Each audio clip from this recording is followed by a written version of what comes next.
a heart behind the nervous faces. There is a heart behind the shaky walls.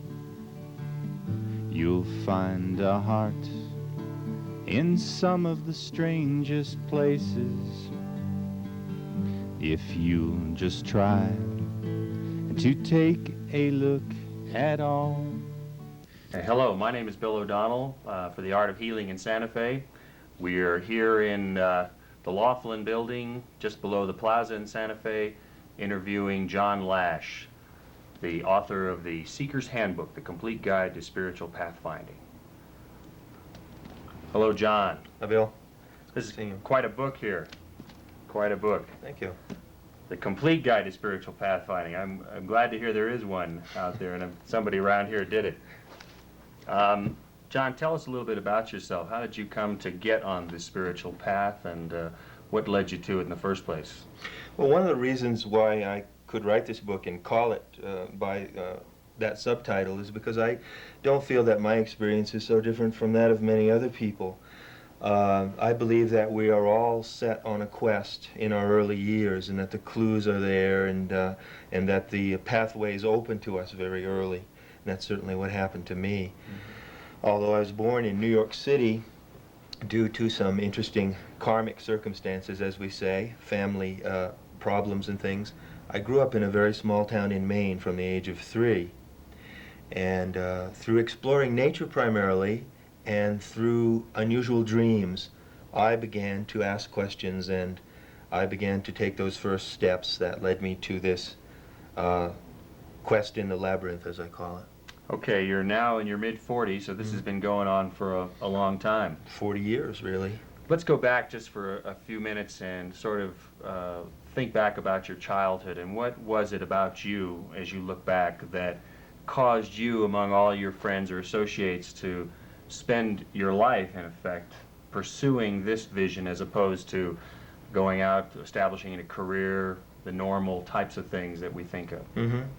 Well, again, I think I'm rather typical of a certain kind of person that would be called in classical academic circles a romantic. And I grew up in a romantic environment where nature was unspoiled, the coast of Maine. And the one capacity, I did rather stick out even as a child in this little fishing village where I grew up. It's 900 people. It was a fundamentalist Christian village, and I had all of the normal influences that a child in that situation would have. But I did sort of stand out, and I was a little bit of an oddity among the village folk, not only because I'd come with my mother from New York, and she was a New York woman, and we were sort of newcomers in town. I was a transplant. How old were you at that time? I was 4, 3 and a half or 4. But in a deeper sense, because the way that I connected with that nature, you see, in the first 3.5 years of my life, some of which I can remember, as we can, I grew up in New York City, one of the biggest cities of the world. Suddenly I'm transplanted into nature. Now, the people who live in this little fishing village in Maine, Friendship, Maine, which is one of the most beautiful places I've ever seen, pretty much took it for granted in lots of ways. For me, it was like paradise on earth. And so I spent a great deal of my time from a very early age wandering about the woods, wandering about the coast. And this is a pattern of behavior that is typical of the so-called romantics of the last century. And it's also typical that their imagination would be very stimulated by nature. Mm-hmm. And I would say that that was the one thing that set me on a different path from the beginning, is that I was a dreamer, and my imagination was stimulated all the time. And so I was always looking a little bit beyond what was presented to me by the life of my times and the habits of the people around me. Mm-hmm. Well, I've heard you say before, I saw it written about you, that you described that Freedom, Maine as a fishing village that was basically fundamentalist Christian. Mm-hmm. How did that strike you as a child, and what impact did that have on your wanderings? Well, like every child, I listened to what I'm taught, and I was very deeply interested in the teachings and the behavior of those people. All of my life, the image of the Bible-toting fisherman will really be a strong archetype for me. I would go to the fishing shacks where these lobstermen mended their nets, and they would have an old Bible sitting there among the, a salty old Bible on the work shelf. And so I took deeply into myself what the issues of Christianity are from a very early age. But then there came a time when I was about 14 or 15 when I began to test and question those, and then, of course, my quest moved into another area.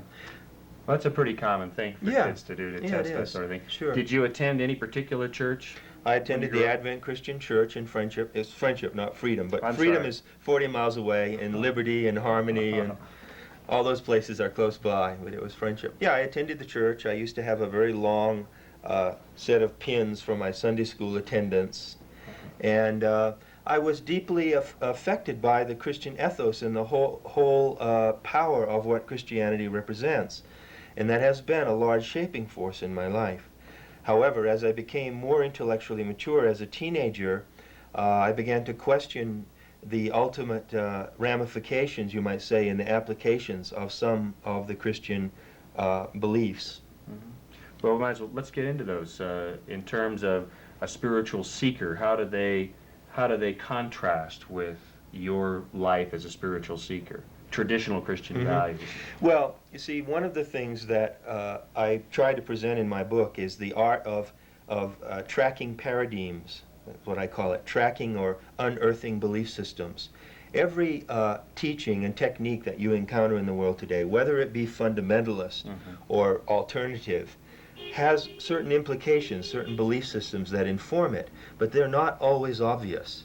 And a lot of my work has been to dig out what they are and then to ask myself, well, does this really serve me to believe this or not to believe this? So let's apply this technique to Christianity. All right. When we strip it back and look at the fundamental belief systems that inform Christianity, we find that one of them is that we as human beings are dependent upon a supernatural agency in order to save or fix our lives or make our lives right. Now that is not uncommon in other cases too. You will also find that in other teachings, but that is a core teaching of Christianity. So when I began to understand that in my teens, I thought, well, this is really interesting. If Jesus Christ is really a supernatural agency in the sense that comes to the human realm from another realm, I wonder what else is out there. I wonder what other possibilities of supernatural connection we could have between our lives. And I wonder how they could be developed. Is there just this one outstanding link with the supernatural? Or could there be other ways in which the supernatural and supernatural beings deeply impact upon human reality? Well, that really got me running. In fact, that was the question that took me to India when I was 18. So that was quite young then, actually. We're talking, this is in the 60s then? Yeah. Okay. So when you say took you to India, what was your goal when you left this country to go to India? Well, I didn't really have a particular goal. I was more or less wandering in the desert or wandering in the jungle or whatever. And one of the interesting things about pathfinding is that it's the journey, not the goal, that makes it interesting. So I left America on a freighter, which cost $110, took the freighter to Tangier. Suddenly I'm in Africa, wandered through Europe, wandered through the Middle East, and really followed a very haphazard path. But I had experiences along the way that led me to the next step. And I suppose because I had raised this question from my fundamentalist upbringing, where does the supernatural play into human life? Well, that's a very large question, right? Suppose because I was living with that question all during the geographic trip, I was attracted to places where I thought I would find answers to that question. Well, back in the middle or late 60s, there was a lot of oral folklore and legend among hitchhikers about India and the Far East. It was a fabulous adventure because you would meet someone who'd been to India or to Rishikesh, or an Australian who'd come up and landed in Ceylon, and they would tell stories about the masters, and there was a whole fabric of storytelling and trading tales, and I got involved in that, and it gradually led me to India. But I didn't go with a particular goal or a particular set idea in mind, you see. Normally, you'd think kids typically are dealing with their sexuality in their teens and their late teens. Did that have any impact on you at that time, or were you primarily focused on spirituality in a more direct sense? It's a good question. The sexuality and the sexual mores in the town where I grew up were, needless to say, rather rigorous. And one of the things that concerned me was the fundamentalist attitude towards sexuality. I didn't know if that was something that I could live with or not. I'm not saying that I was totally opposed to it. I just didn't know. And I was also very attracted. In the high school that I went to, I attended the last class where they taught Latin. And so I learned Latin in high school. And through that was my first door into mythology, because we studied the Greek and Roman gods, and I knew all their Latin names. And so I got a little touch of paganism there. And I became aware that the moral framework of Christianity regarding sexuality wasn't the only one in the world that existed, that there were others, and I was interested in finding out what they were.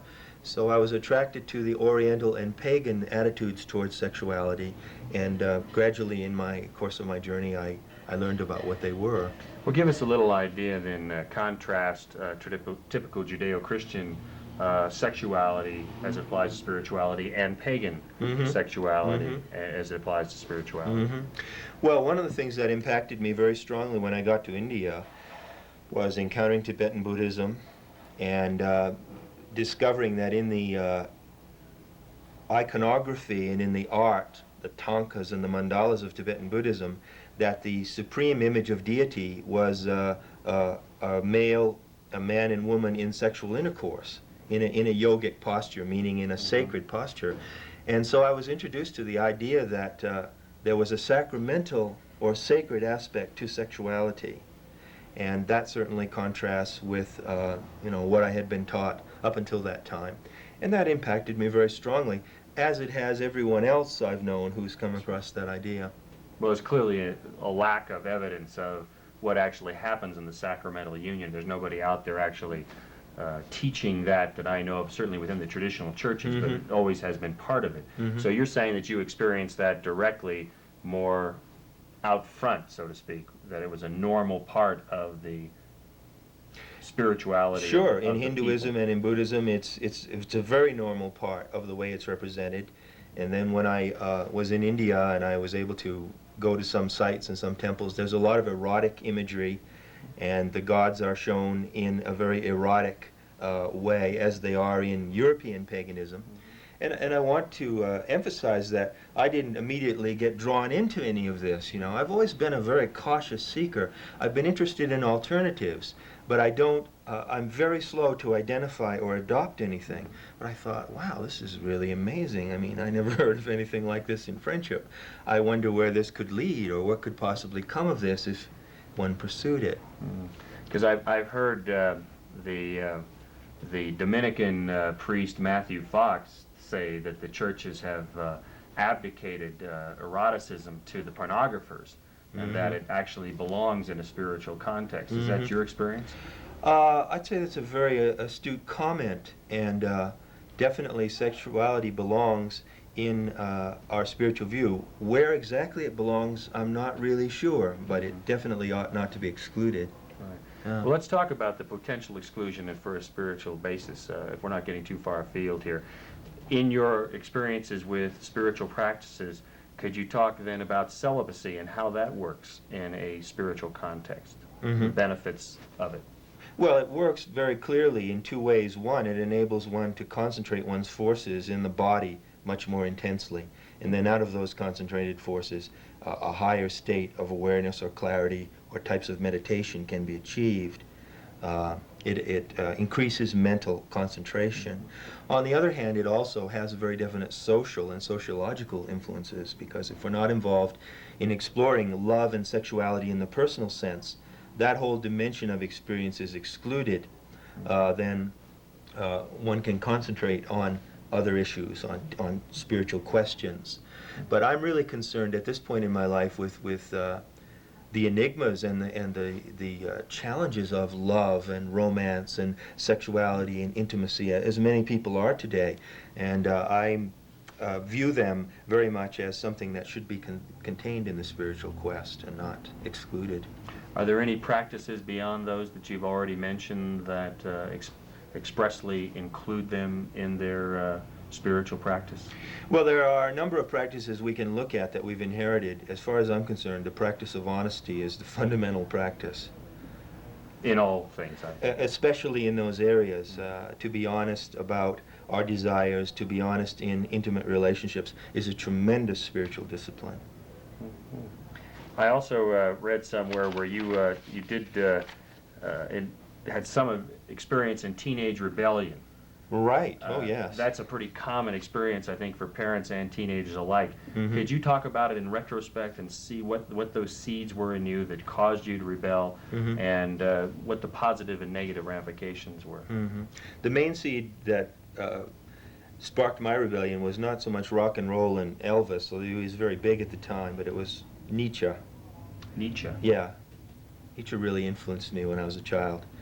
When I was a teenager. When I was 16, I discovered a book by Nietzsche in a bookstore. I remember the day very vividly when I found it.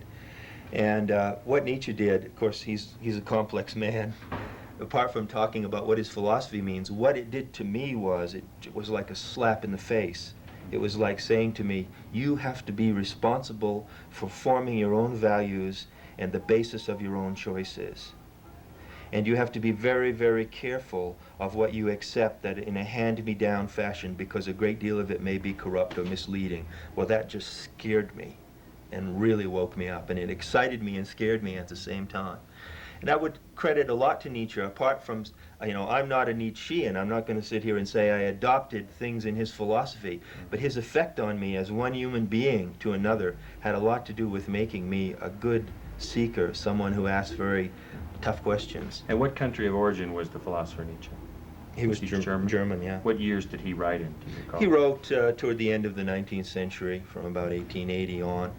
Okay, so it's funny that you should go from teenage rebellion into a German philosopher as part of your rebellion. Well, I think all teenagers, I don't know about them today, but there are books like Hermann Hesse's Siddhartha that just really change our lives when we're teenagers. Siddhartha was another book that opened me up to the quest. James Joyce and the Romantics. These are things that influenced me. You have to realize I lived in a small town in Maine where there was very little intellectual stimulus, and I really had to find it on my own. And I had a very hungry mind, and these are the things that crossed my path. Okay, to bring it into modern context, did you have a television when you grew up? No, not until I was about 12. So you had already been reading for some time. That's prior right. to that time. Yeah, I was of that blessed generation. That's the last of them. I The think. last generation, right. Well, let's respond to the needs of today in terms of teenagers' participation. I get the impression from reading the newspapers and the periodicals that teenagers aren't reading as much as we did in our generation or before. So they are not likely to have been as exposed to German philosophers or other forms of... Or even Hesse and Yeah. things like that. Because I know myself, I was in my probably late teens, early 20s before I read Hesse. Mm-hmm. And so it's probably not common, perhaps certainly out here in the Southwest or even the West, to find that much reading going on. Do you see it in the media at all, reflected in the media? Oh yeah, I just sometimes I try to imagine what it would be like to be a teenager today. I think it'd be extremely tough because the media and the audio-visual world that's been created since I was a teenager is so intense. But you see, it really doesn't matter ultimately, because what matters is what the kids have in here and what is driving them, what is upsetting them. I think that we talk about troubled teenagers. Teenagers have to be troubled because they're the ones who are going to come in and change the rules and upset tradition and create new answers that really respond to what's going on. And I just hope that whatever is guiding them inside will lead them to the right sources, just like I was led, I believe there is a process there of selection, that we find our way to the right sources. We find the things we need to know. What type of guidance, that we're on this sort of youth focus, what type of guidance would you recommend for parents, particularly, and teachers, or any older, even older siblings towards their younger charges in terms of dealing with their inner disturbances, such as you spoke of in your book? Well, I would say, first of all, to really, the best way to guide teenagers and children is to really listen to them and respect that they already have the intrinsic forces they need inside of themselves. You know, education really means to draw out what is already inside. It doesn't mean to fill up. And I think that there are two very important things in that respect that relate to my work. One is being able to listen to the child, listen to the teenager, and what are their dreams and what are their passions, and respect those. I had that in my upbringing. A couple of people, my French teacher, who was also my Latin teacher, an old man, a writer, a historian, who had a fantastic library of Goethe and the Greek tragedies in Greek. He read Latin, he read German. And these were people who looked at me and took me very seriously. So every teenager needs that. The second thing is to work with the teenager and help them on their seeking process. To say, well, where do you want to go? What do you want to look into? To give them complete scope and complete freedom. I claimed that for myself. At the expense of alienating myself from my family for a long time. I don't think it really has to happen that way. But that's what I did. I felt that they wouldn't give me the freedom, so I just took it and ran. It reminds me of a line that I thought was fairly special in the very beginning of your acknowledgments. It said something, "Fear of making mistakes is a great deterrent to learning and has never deterred me one iota from teaching." Right. And so I liked your candor in that. And so, given that parents are not going to know all the answers, they're not even going to perhaps even know the right questions, for instance, to guide their kids coming up, or any younger people who are on this search. What type of advice would you have specifically for them who know that they don't know? Well, I think if they admit that they don't know, and that even the values that may have worked for them, if they have inherited traditional values and spiritual principles that worked for them, to admit that they may not work for the next generation. And so to come to the teenagers and to their children and say, I'm really interested in where you're going to go with your life. I know you're going to discover things that I could never imagine. And can I join you on your quest? Can we go together? And I'll see what I can learn, because I certainly don't have the answers of how you should live your life.